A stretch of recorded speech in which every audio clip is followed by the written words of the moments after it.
De pronto encuentran una fosa clandestina, decenas de cuerpos humanos. ¡Uf! La nota desaparece. No es que la borren, no es que la censuren. Es que viene otra tragedia, alguna otra masacre, alguna otra fosa clandestina o quizá el asesinato de otro compañero de la prensa. Aquí en México hemos normalizado la violencia a un grado francamente preocupante. Pero déjeme decirle algo, no es normal que maten a la gente, no es normal que haya masacres, no es normal tampoco que se asesine a periodistas. Pero ¿a qué tipo de periodistas se están asesinando? Hoy platicamos sobre los periodistas asesinados en México, aquí en Contracara. Comenzamos.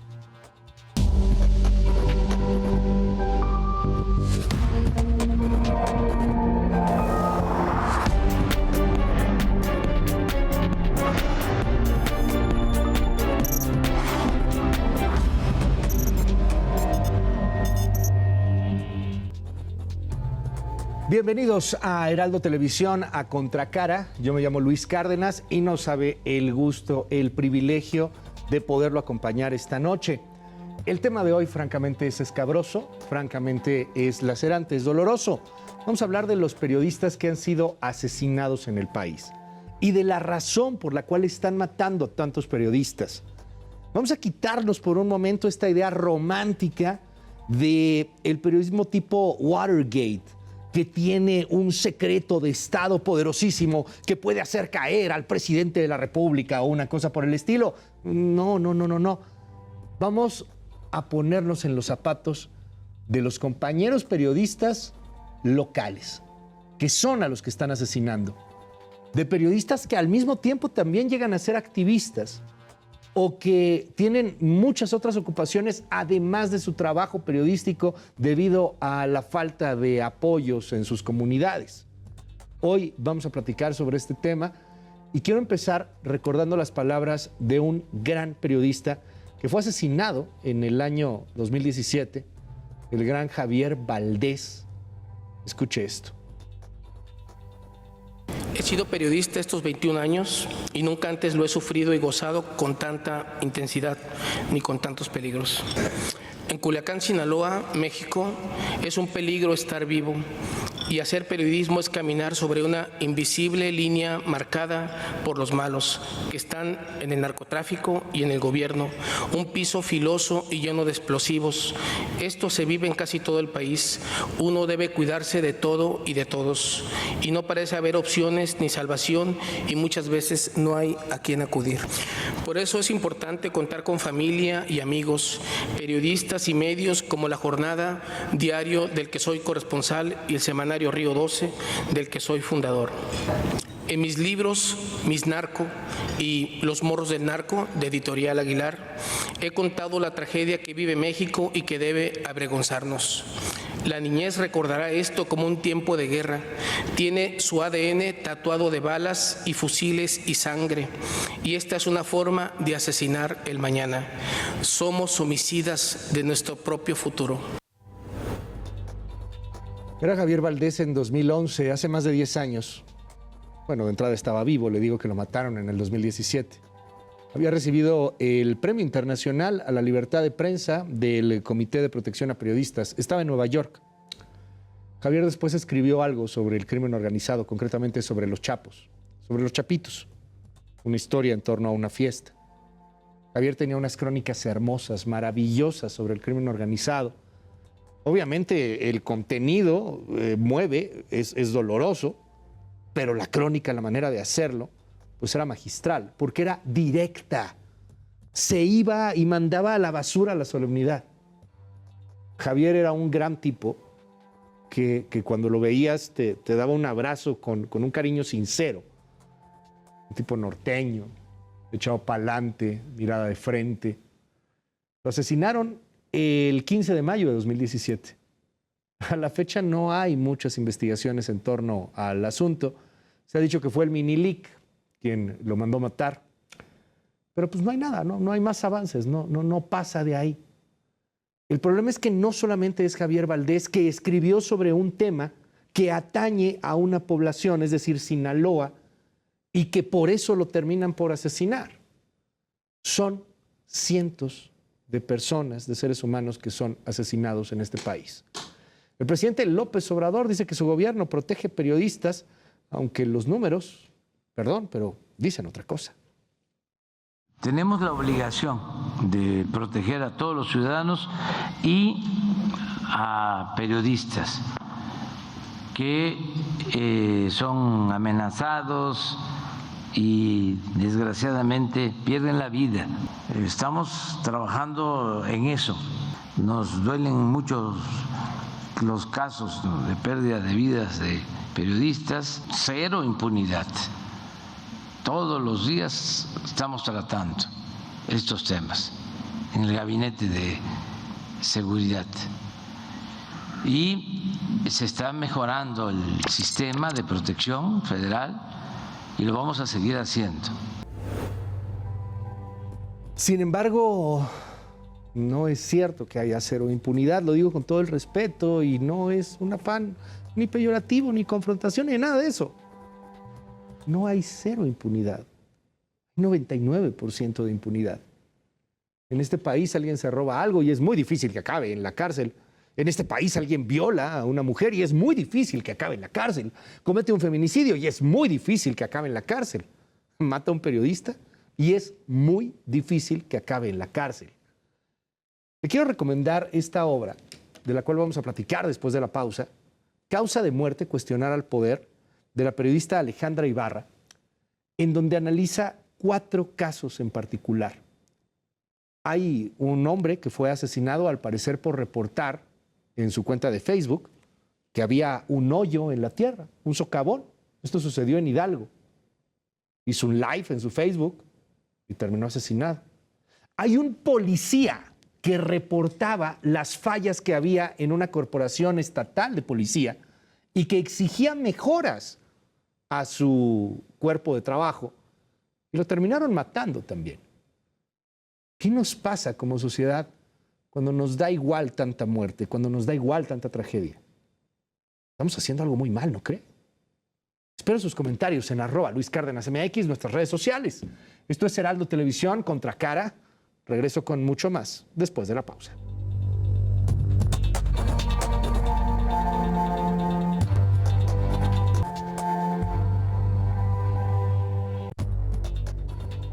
Seguimos aquí en Contracara, gracias por estar con nosotros. Les recordamos nuestras redes sociales abiertas absolutamente para todo el mundo en @Heraldo Televisión o las de su servidor en @LuisCárdenasMX. El tema del día de hoy, como lo platicábamos antes de la pausa, es un tema pues escabroso, es un tema muy doloroso, un tema lacerante, pero un tema que por desgracia de pronto parece que se ha vuelto del sentido común, del todos los días en este país. Un país acostumbrado a las tragedias. El tema de hoy es el tema de los ataques a la prensa. Y quiero recomendarle, de verdad, con todo el corazón, esta obra de Alejandra Ibarra Chaúl, que es Causa de muerte, cuestionar al poder. La historia de algunos periodistas, algunos de ellos, bueno, todos muy queridos, y analizando el por qué fueron asesinados. Alejandra, además, es una periodista destacadísima en este país, politóloga reconocidísima, y tiene pues un archivo de la cantidad de periodistas que han sido asesinados y que han perdido la vida en este país. Alejandra, gracias por estar con nosotros. No sabes el privilegio que es poder platicar contigo el día de hoy en Contracara. Bienvenida, ¿cómo estás? Muchísimas gracias a ti por el espacio y la invitación, Luis. Pues feliz de estar acá y emocionada de poder hablar del libro. Muchas gracias por la obra. Yo veía pues todo el trabajo que has venido realizando. Me llama la atención el tema y cómo te has enfocado en la investigación de los periodistas que van perdiendo la vida en este país y el archivo que vas teniendo de los periodistas que han perdido la vida, que han sido asesinados, porque no nos ponemos de acuerdo, Alejandra. O sea, artículo 19 tiene unos datos, el Estado mexicano tiene otros, algunas fuentes abiertas de medios de comunicación manejan otros. ¿Qué nos puedes compartir de eso? ¿Cuántos periodistas han muerto en este país? ¿Desde cuándo? Exactamente, pues uno de los grandes problemas es ese, ¿no? Los grandes retos para empezar a entender bien el problema es pues delimitarlo. Entonces, como bien dices, artículo 19 tiene unos datos, el Comité para la Protección a Periodistas tiene otros, el gobierno tiene otros. Yo en particular y en la organización que dirijo, que es Defensores de la Democracia, nos basamos en los números de artículo 19. Ok. Nos parece que son los más, digamos, los menos conservadores en sus números. Entonces sí registran, por ejemplo, un caso como el de Samir, que es el segundo que viene en el libro, el tercero que viene en el libro, que es un comunicador de una radio comunitaria, pero también es un activista, ¿no? Abiertamente alguien que hace resistencia y protesta ante un megaproyecto. Entonces, sí, creo que artículo 19 tiene como esta parte como un poco más sensible quizás, o como meterse al quehacer de los periodistas en sus diferentes facetas. Entonces, según la cuenta de artículo 19, desde el año 2000 son 161 periodistas asesinados en el país. 161 periodistas. Y voy a empezar a ser un poco políticamente incorrecto. Alguien dirá 161 periodistas en un país que llevará del 2000 a la fecha que te gusta 250,000, 300,000 muertos. Pues es una nimiedad, ¿no? Es ahí una bicoca, es nada. Claro, si los pensamos como una fracción del total de muertos por la violencia, parecerían muy poquito, ¿no? Pero si pensamos en los periodistas como su triple dimensión, como pérdida, está la pérdida individual y personal, que es, digamos, igual en ese sentido que otras muertes, aunque cada muerte obviamente es individual y única. Pero en los otros dos sentidos, por una parte, se trata de personas que lideraban de cierta manera la participación pública en sus comunidades y que eran un poco como estos canarios de la mina, que son, si ellos pueden hablar, entonces el resto de la población puede hablar, ¿no? Entonces ahí se pierde como esta garantía de que se puede participar. Y en el tercer aspecto, pues nos estamos perdiendo de alguien que provee información, ¿no? O sea, toda esa producción que tenían los periodistas está desapareciendo.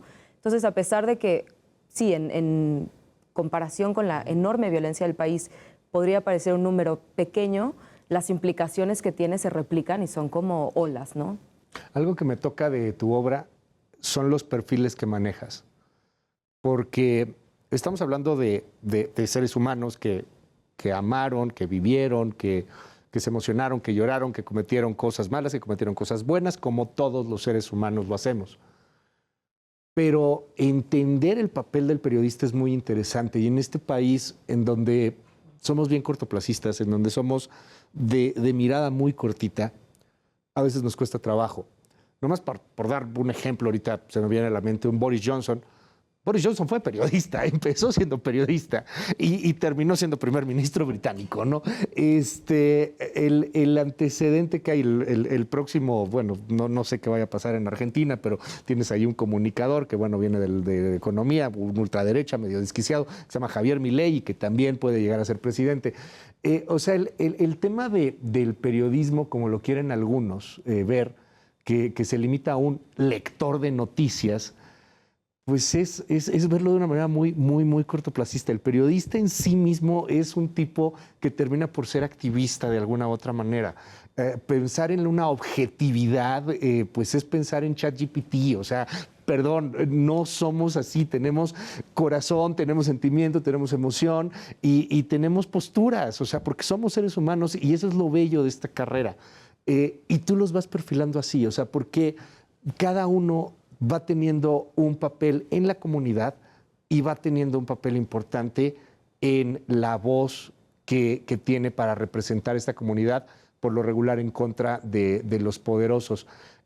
¿Por qué te vas ahí a ese tema? O sea, creo que está súper bien logrado el perfil del periodista, no solo como periodista lector de información o redactor de información, sino también como un activista, como un ser humano que tiene un sentimiento político. Sí, bueno, pues muchísimas gracias. Y justamente esa es una cosa que a mí me preocupaba un poco cuando empezaba a ver los casos, ¿no? Y cuando leía el trabajo de los periodistas asesinados, pues sí como que empezaba a ver de repente que claramente tomaban postura en algunas cosas e incluso ya haciendo como un análisis de los contextos en los cuales trabajaron, pues que sí tenían involucramiento directo en otras actividades, ¿no? Como por ejemplo el de ser activista, en el caso de Samir, en el caso de, ahí menciono más brevemente el caso de María Elena Ferral y de Moisés Sánchez Cerezo, quienes en algún momento pensaron postularse o se postularon para algún puesto de elección popular, ¿no? Entonces, y al final terminó con el caso de este hombre que en realidad su trabajo remunerado es de ser policía, pero que está todo el tiempo pugnando y luchando por mejoras laborales de manera periodística, ¿no? Entonces ahí como que un poco lo que trato de hacer es justamente estirar esta liga y decir, a ver, ¿quiénes son periodistas, no? ¿Y cuál es el papel y el rol de un periodista a nivel comunitario que de repente quisiéramos que fuera, como dices, como monolítico, ¿no? Si somos periodistas, solo hacemos periodismo, solo como agarramos datos y hechos, los reportamos y los publicamos para la sociedad y no tenemos ni opinión ni nada. Y cuando dejamos de hacer esto, solo somos eso. Como si no tuviéramos otros aspectos en nuestras vidas y otros roles y otras cachuchas y no fuéramos tridimensionales, ¿no? Y justamente yo creo que en particular con los periodistas locales, y por esto me refiero a periodistas que cubren una zona geográfica cuyas implicaciones quizás no se convertirían en noticia internacional o en noticia nacional, suelen estar fuera de la Ciudad de México, porque acá no hacemos mucho periodismo por delegación o alcaldía. Claro. Justamente son personas que son miembros de sus comunidades y las cosas que están sucediendo ahí, que en general son violencias, los están atravesando a ellos también, como ciudadanos y como miembros de esas comunidades, ¿no? Entonces tenemos un Samir Flores que se está oponiendo a la construcción de un gasoducto porque el agua que va a contaminar ese gasoducto es su agua. Sí, claro. Tenemos un Nevid Condes Jaramillo en el Estado de México quejándose de la construcción de las escuelas, de la falta de medicina en los hospitales, de las calles todas llenas de hoyos, porque son los hospitales, las escuelas y las calles que él va a utilizar en su día a día, ¿no? Y lo mismo, por ejemplo, con el caso de Javier Valdés o con el caso del policía en el último capítulo, son personas que no pueden, no es como que llegara un corresponsal o una persona de otra comunidad a cubrir un evento y se va. Son personas que viven con esas cosas y esos abusos día con día. Entonces, de repente hay como esta exigencia de decir, sean objetivos, no se sientan afectados por esto, no pongan su opinión, no pongan su postura, me parece un poco casi que hasta irrisorio, ¿no?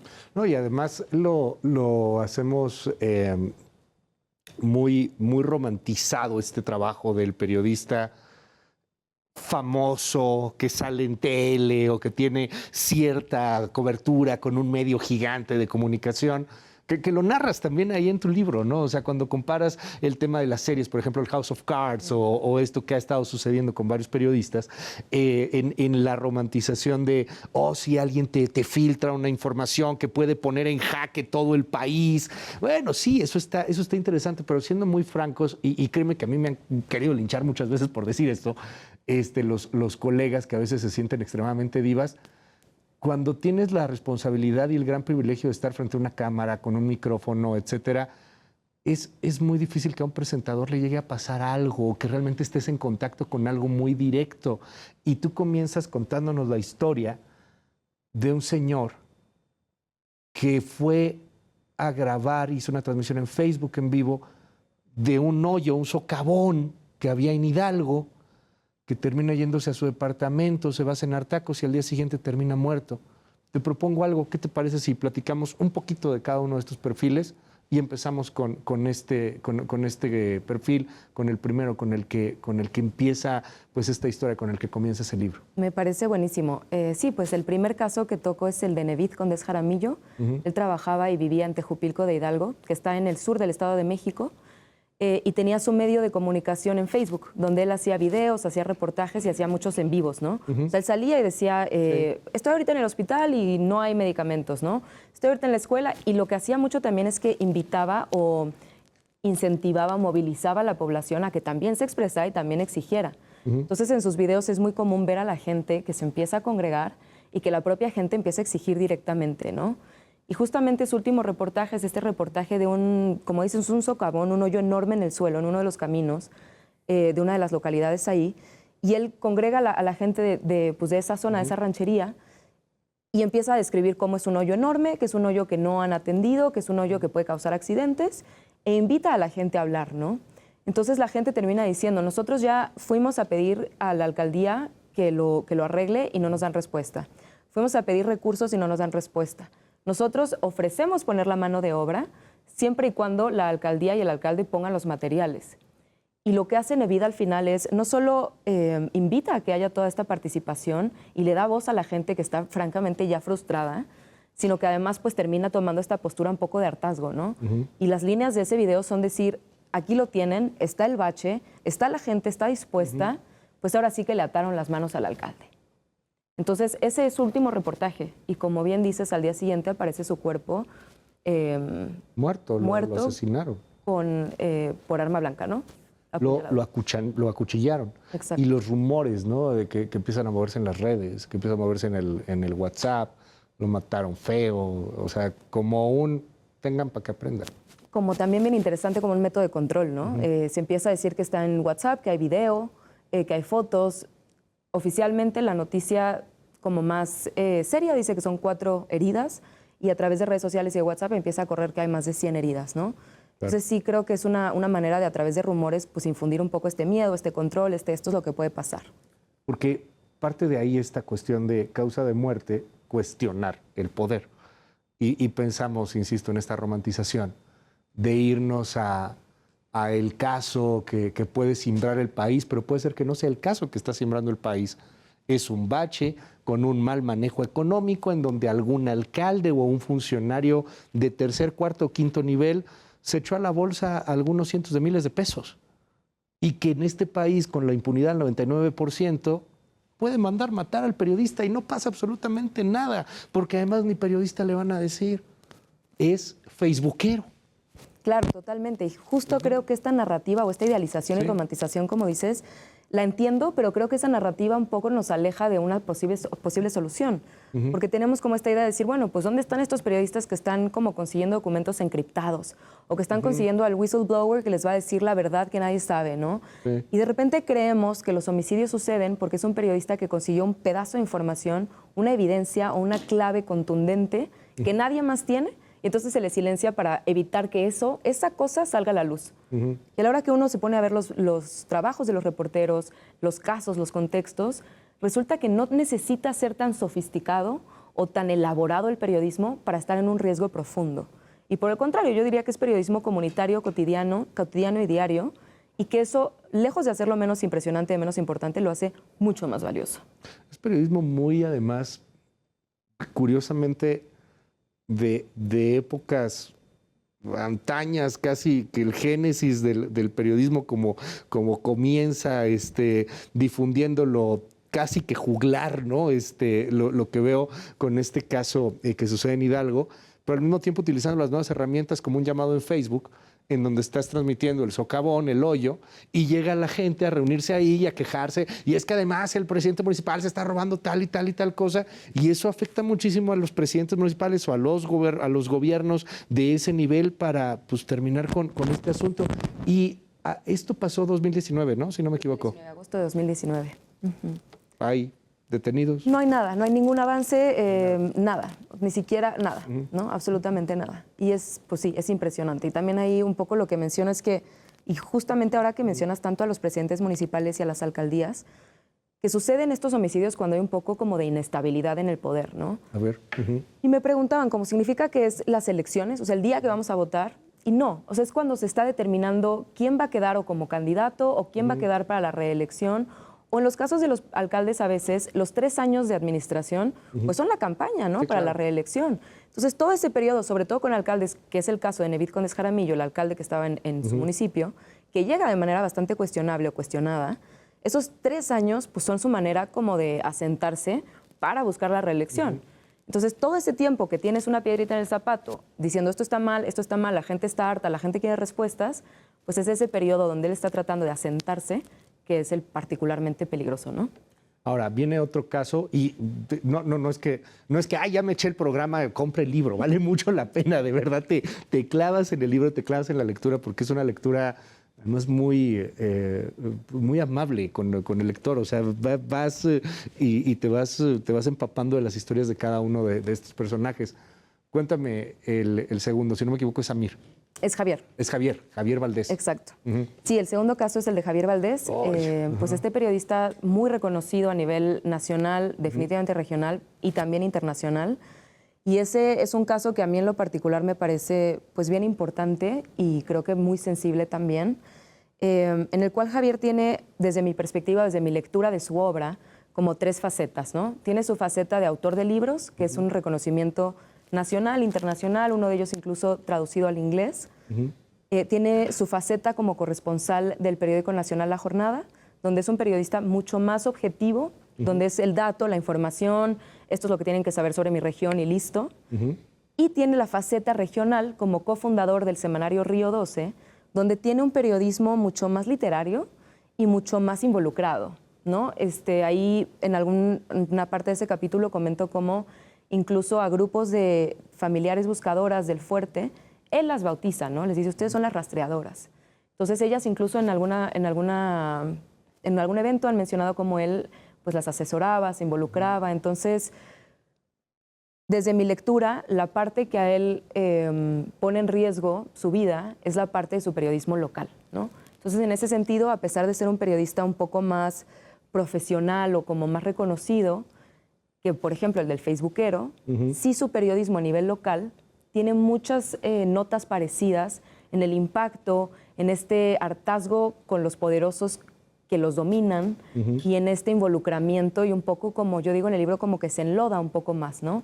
Como que él se impregna en sus notas, ¿no?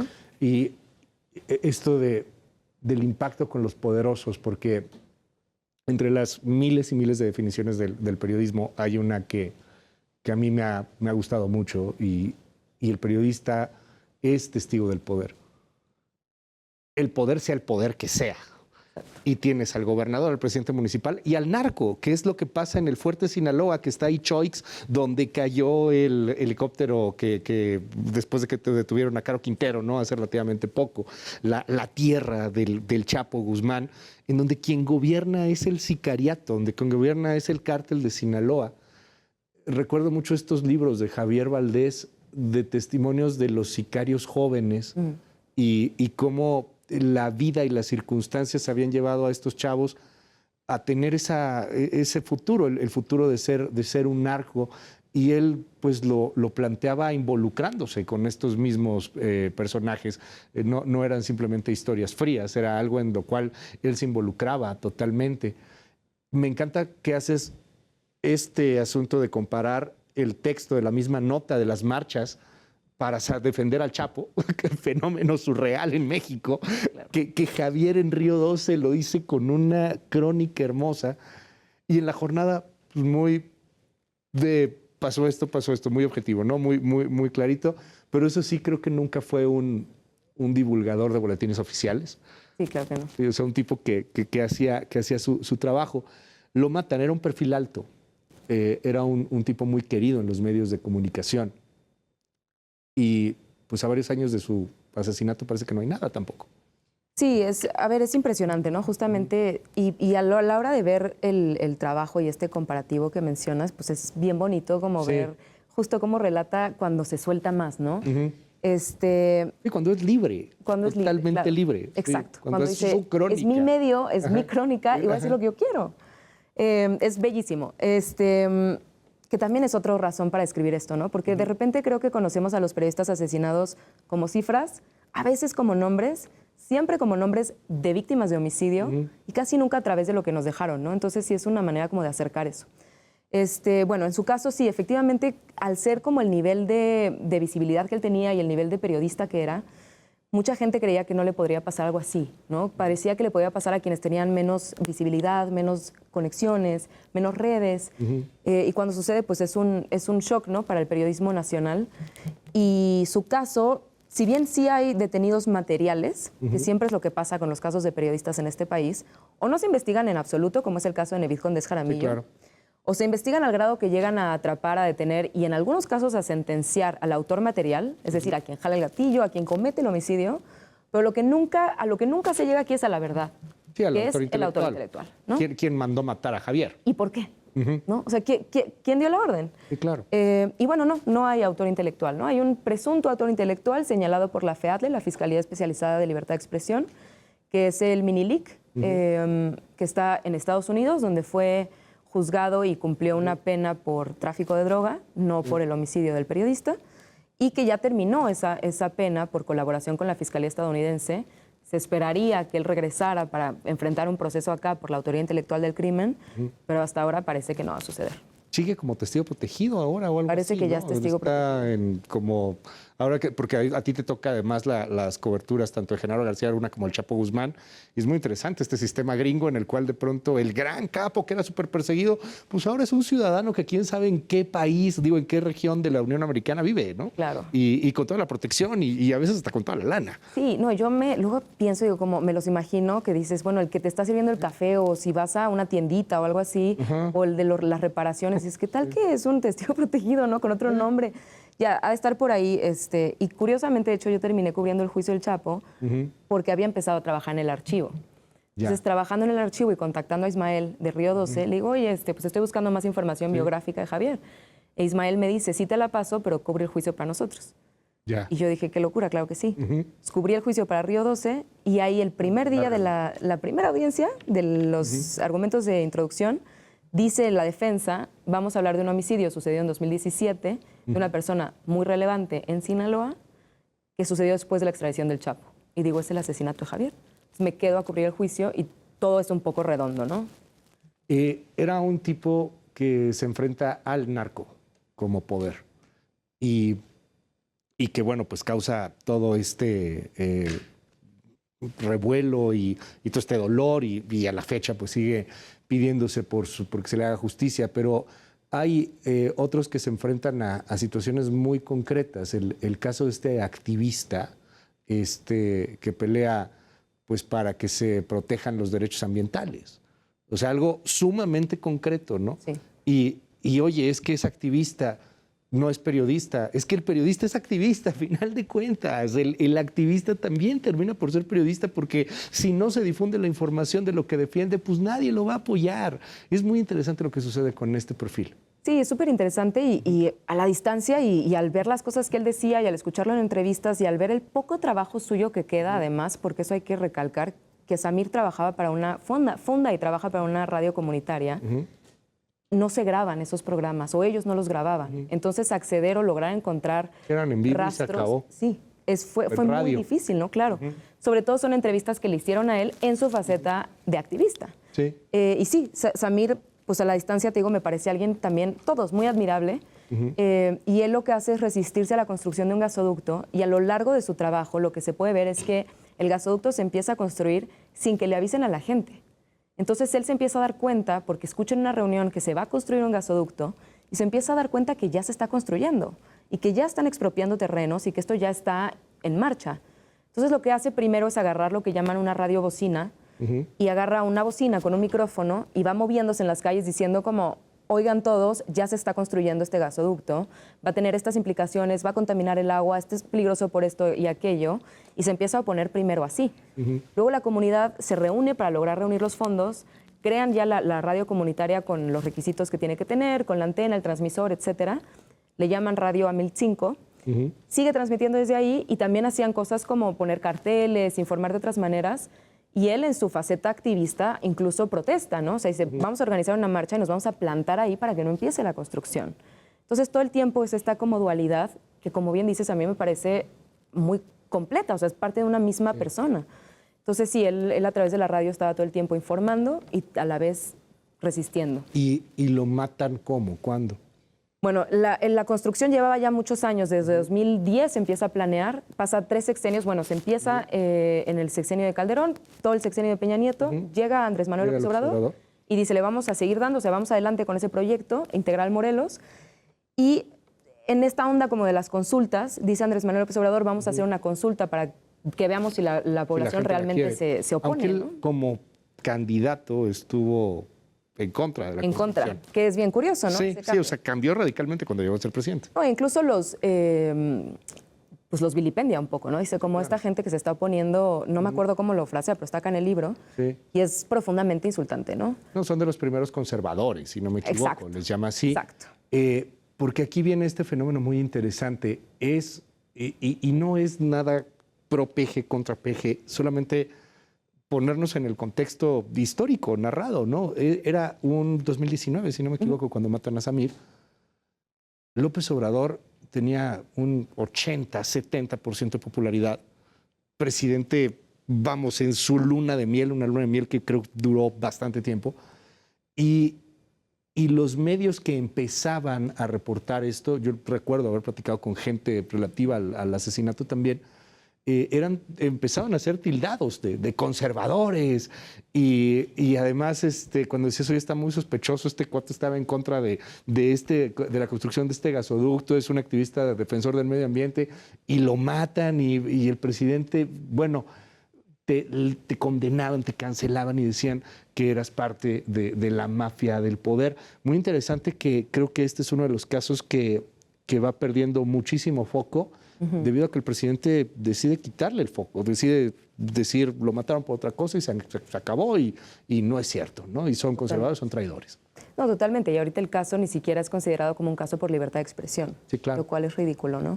Pues lo que pasa es que dice que va a hacer la consulta, manda a este delegado para ir organizando la consulta y el delegado convoca a un evento para invitar a la consulta se iba a dar en los siguientes días y en el evento, mientras está hablando el delegado federal, organizado por el delegado, Samir va de nuevo con su radio bocina, se le para enfrente al delegado, pero en la parte de atrás de los asistentes y en el evento él se pone a hablar.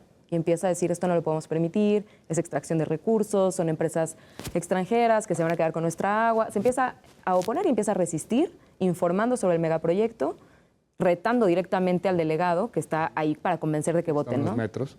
Exacto. Y al día siguiente, a las 5 de la mañana, va un coche con hombres encapuchados, bueno, con cachuchas a su casa, tocan el timbre en la madrugada pidiendo que tienen que transmitir algo urgente en la radio, que estaba ahí. Él sale, le disparan, se van, dejan un letrero asociado al grupo criminal local, al grupo Tlahuica, si mal no recuerdo, y bueno, él muere a causa de las heridas, ¿no? O sea, lo llevan al hospital y muere. Y como te decía, oficialmente el caso es el punto en el cual los abogados del caso están tratando de que se tome como un caso de libertad de expresión.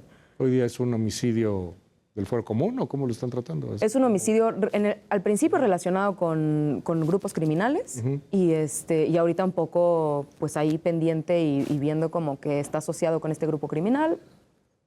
Si lo mismo hubiera pasado con Peña Nieto, la cosa hubiera sido bien distinta. O sea, el escándalo, me imagino, de lo mató Peña Nieto, ¿no? Un presidente que no tenía nada de popularidad, ¿no? Sí. Y que con justa razón se hubiera sospechado algo sobre ese tema. Y en yo insisto en que me llama la atención cómo el factor político pesó, pero de una manera brutal, en el caso y en la justicia que se busca por Samir, al grado que pues, ha ido perdiendo. O sea, ahí está y se va rescatando, pero difícilmente parece que vaya a lograr una justicia. Sí, bueno, pues uno de los abogados que está en el caso es buenísimo, David Peña, entonces le echamos porras, que siga avanzando con eso, pero sí, parece que va a estar difícil. Y además una de las cosas que yo creo que tienes un punto súper importante ahí, Luis, es que me parece que es el tercer homicidio de un periodista durante el sexenio de López Obrador. Entonces, sí sucede en este momento en el cual pues está arrancando, la gente que quiere creer en su proyecto dicen como, bueno, pero pues, vamos a ver qué hace, ¿no? O sea, yo creo que se encuentra ahí con una resistencia para decir qué onda con esto, ¿no? Hay un caso que es interesantísimo y es el que tiene como hobby ser periodista, ¿no? Policía. Exacto. Policía, pero que en estos tiempos libres reporta todo lo que está pasando. Cuéntanos. Sí, es el último caso. Juan Antonio Salgado Burgoín, un policía de La Paz, Baja California Sur, que él es policía y empiezan a haber varios cambios en la administración local. Primero los corren, él mete una demanda, les vuelven a regresar sus puestos y lo que empieza él a decir todo el tiempo es, a través de videos, de redes sociales y todo el tiempo de un reporteo muy parecido al de los demás casos, empieza a pujar y a pugnar por mejoras laborales, ¿no? O sea, muestra una patrulla y dice, esta patrulla no tiene placas, ¿no? Está escurriendo de aceite. Para fines prácticos, en esta colonia no hay patrulla. Se queja de que los mandan a hacer operativos fuera del municipio sin viáticos. Entonces se tienen que ir de aventón. Entonces se queja de que uno de sus compañeros, por ejemplo, muere en un accidente de tránsito por regresar en aventón de un operativo. Okay. Y empieza todo el tiempo a pugnar, ¿no? O sea, también hace marchas, convoca a sus compañeros. En algún momento pide que se regrese este subsidio que había, el Subsemun, que ahora tiene otro nombre, que se había quitado y dice, nos están quitando esto. Pide que no les pidan usar nada para cubrirse las caras. Pues sí, hace como toda una lucha laboral de manera periodística desde la policía. Tiene un enfrentamiento también pues mediático, reputacional con la alcaldesa. A él lo corren. Antes de que lo corran empiezan como a aumentar. Tiene muchas amenazas por medio de redes sociales. Va una persona a su casa cuando él no está y cortan los cables de teléfono e internet, dejando a la gente adentro incomunicada. A él le hacen un intento de secuestro. O sea, empieza a escalar, al grado que él hace un video y dice, si me llega a pasar algo... Primero pide que no le hagan nada a su familia. Dice, si me tienen que hacer algo, háganmelo a mí. Pero si me llega a pasar algo, responsabilizo a la alcaldesa, Estela Ponce Beltrán, y al entonces jefe de la policía. Y a las 2 semanas lo emboscan en el coche que va con su familia, salen 2 tipos a regarlos de tiros y lo matan. ¿Le pasa algo a la familia? A su hija le disparan, la hija recibe 3 disparos y la operan de emergencia. A su otro hijito y a su esposa no les pasa nada. Y a él llega al Hospital de La Paz y muere a causa de sus heridas. Porque es lo mismo que se repite en el caso, en todos los casos, y que también lo explicas en el libro. No son fuegos cruzados, no son tampoco asesinatos que se dan como parte de una masacre, ¿no? O sea, como que son muy cuidadosos, además, no sé si como un castigo adicional para ver a sus seres queridos sufrir, porque no matan a quien está con ellos. O sea, nadie está diciendo que los maten, no, por supuesto que no, pero es muy doloroso el saber que estás en el coche y de repente ves cómo mataron a tu papá.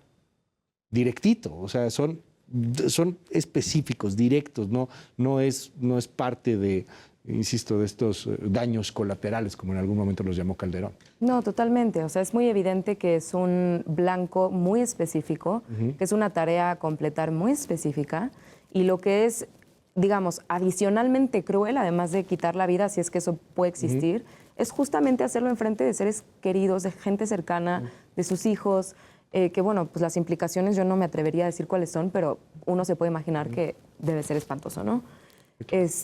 Y sí, pues en ese caso también hay indicios fuertes de quién pudo haber ordenado ese homicidio, pero ya no digo para que lo lean. Sí, exacto, sí, no, porque oye, ya demasiado spoiler. Dime algo, además de periodista, eres académica.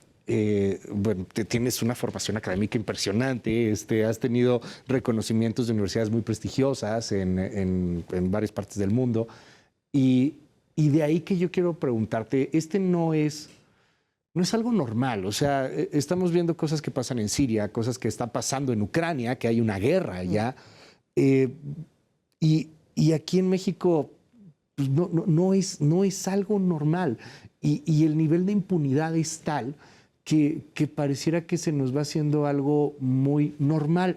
Pues mataron a otro periodista.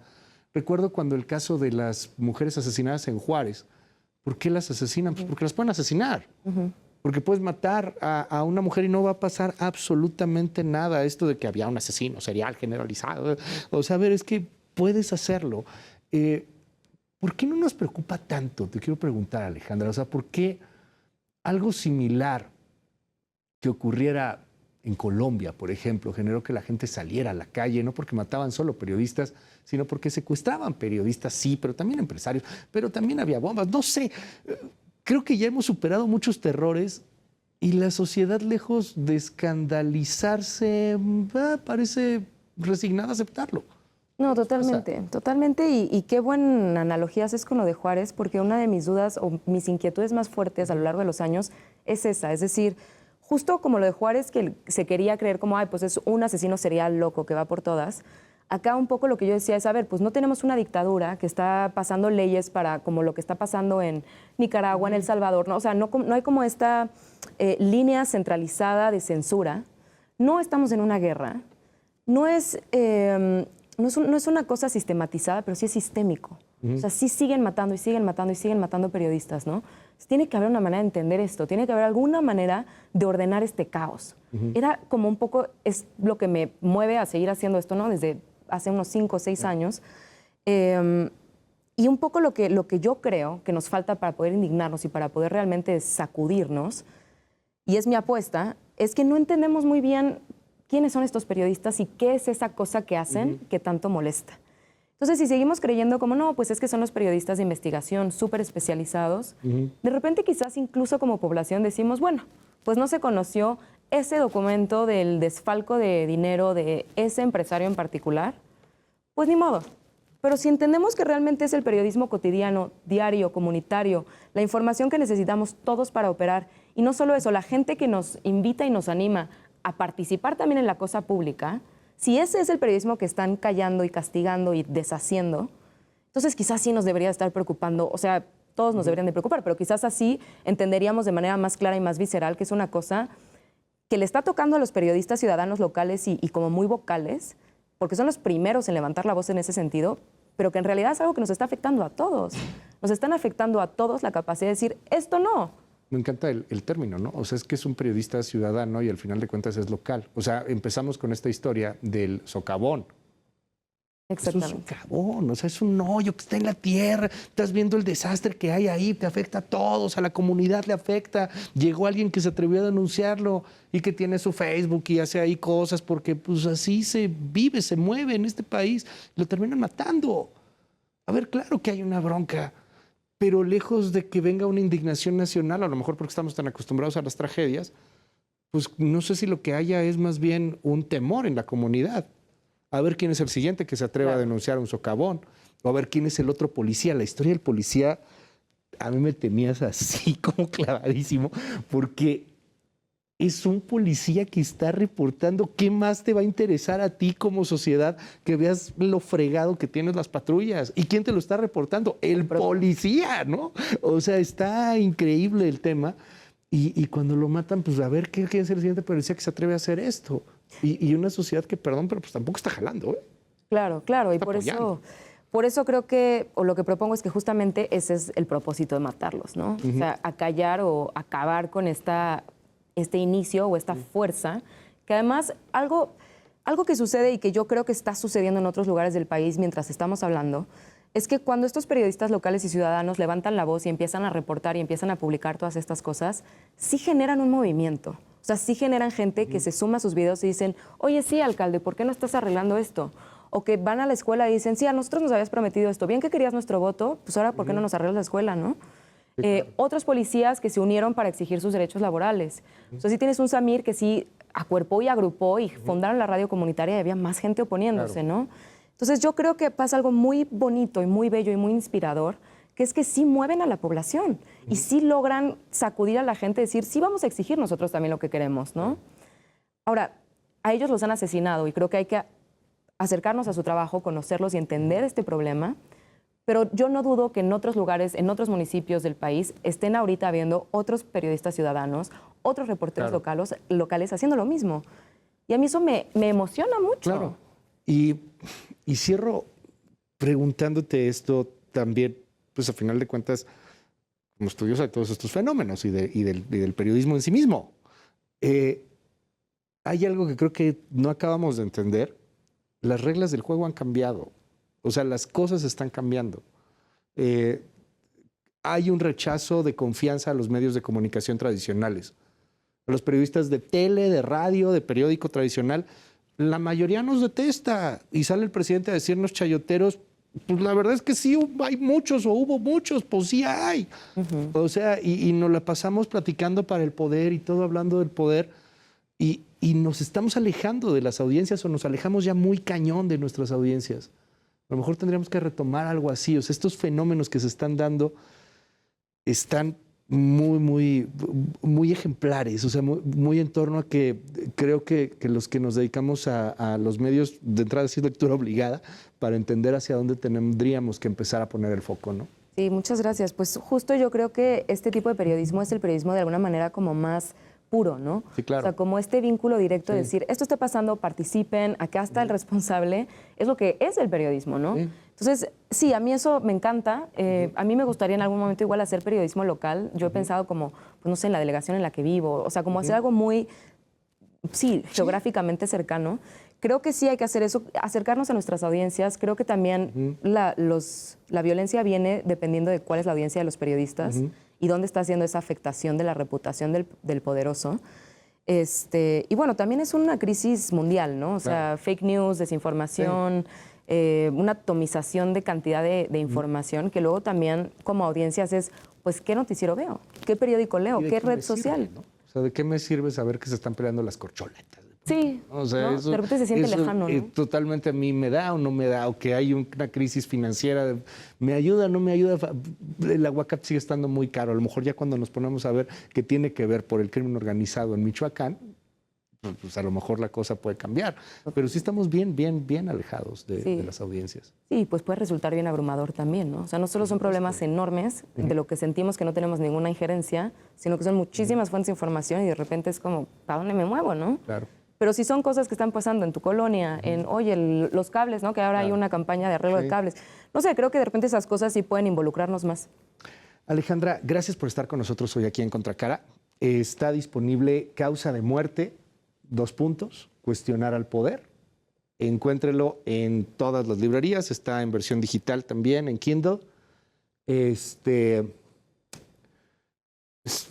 en audiolibro. En audiolibro. Sí, de hecho, si contratas algo en Amazon, en el audiolibro va ahí un ¿sí? regalo. Sí, está muy bueno porque el audiolibro está muy bien narrado también. Soy fan de los audiolibros. Bueno, mil gracias, de verdad. Está en todos lados. Échele un ojo. Vale muchísimo la pena. Mil gracias por estar con nosotros, Alejandra. Muchísimas gracias a ti, Luis, por el espacio y la plática. No, muchas gracias. Gracias. Y sobre todo gracias a usted por acompañarnos en esta noche aquí en Contracara, en Heraldo Televisión. Yo soy Luis Cárdenas. Nos vemos muy pronto. Bye bye.